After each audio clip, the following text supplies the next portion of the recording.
I'll admit it, yes, I too initially thought the CA of Shift Up, Kim Young-tae, and Shift Up the guys who made Stellar Blade and Nikkei, is just a creepy gooner that chilled a little bit on Stellar Blade.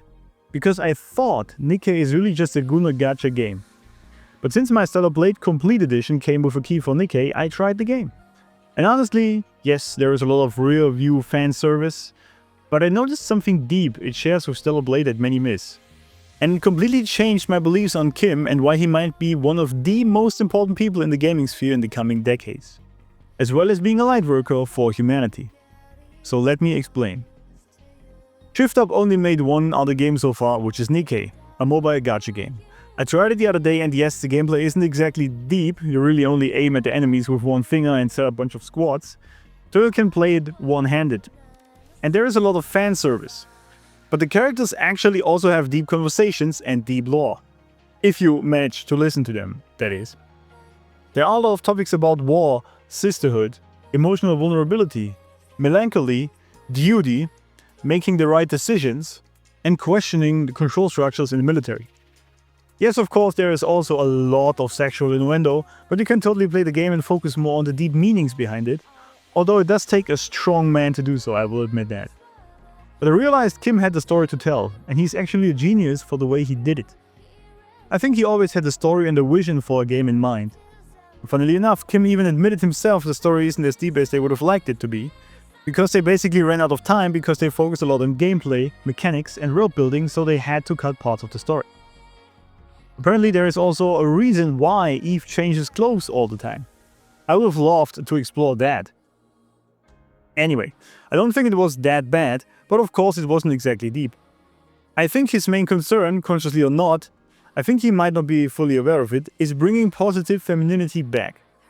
Because everything he created so far, as a former artist on Blade and Soul, known for mastering the fusion of sensuality, elegance and fantasy. And you can clearly tell his signature in this game's character design. I mean, this one literally looks like Eve. And yes, the characters are sexy, but somehow he managed to make them sexy without being cheap. They are sensual, which is a different kind of sexy. You have the hot gooner type, which is just porn, basically. And you have the sensual sexy, which is still feminine and graceful and keeps its dignity. Maybe you're like me. I never actually wanted nudes from the women I dated. I wanted them to send me underwear photos. To me, this has a much higher pull because it keeps the fantasy, and it is still sensual. Whereas just a straight up nude always felt like a butchery image.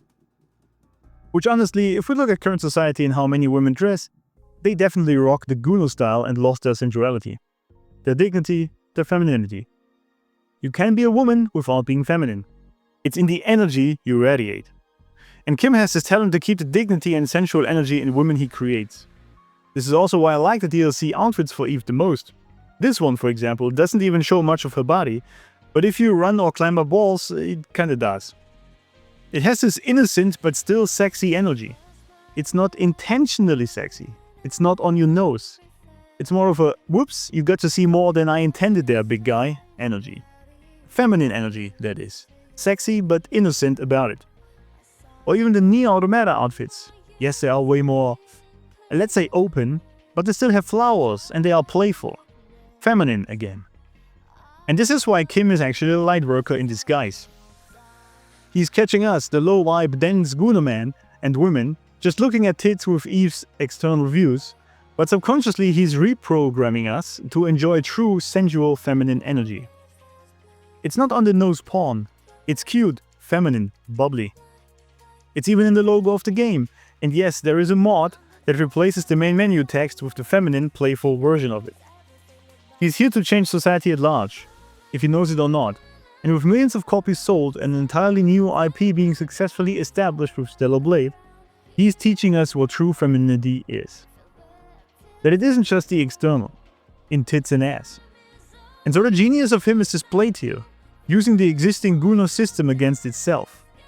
Making Nikkei, which is a tad bit on the gooner side of things, but without it being degrading or destructive. To build the assets to then bring us a game that goes deeper into the divine feminine, to show us what real feminine energy is and can be.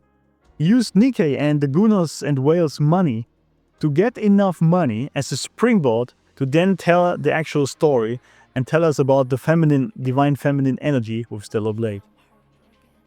Yes, you are to enjoy the feminine sexuality, and women are totally allowed to carry it strongly. But not in a demeaning, destructive way like porn does, but in a graceful, beautiful way, a divine way. So he's bringing divine femininity back, making women great again. Ripple effects into society. Even if it just means men don't go for sex workers anymore, as they stopped doing and are rather single and alone playing the video games than dealing with these kinds of women, it's fine. It means women need to step up or step back into their feminine energy.